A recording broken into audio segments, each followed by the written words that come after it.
اعوذ باللہ من الشیطان الرجیم بسم اللہ الرحمن الرحیم۔ حضرت فروہ بن نوفل نے کہا، حضرت عائشہ رضی اللہ تعالی عنہ سے عرض کی، مجھے وہ الفاظ بیان فرمائیے جن کے ساتھ رسول اللہ صلی اللہ علیہ وسلم دعا فرمایا کرتے تھے۔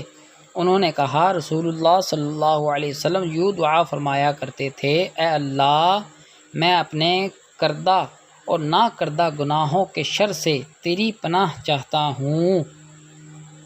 رسول اللہ صلی اللہ علیہ وسلم دعا فرمایا کرتے تھے، اے اللہ، میں ان کاموں کے شر سے تیری پناہ میں آتا ہوں جو میں کر چکا ہوں، اور جو ان کاموں کے شر سے جو میں نے ابھی تک نہیں کیے۔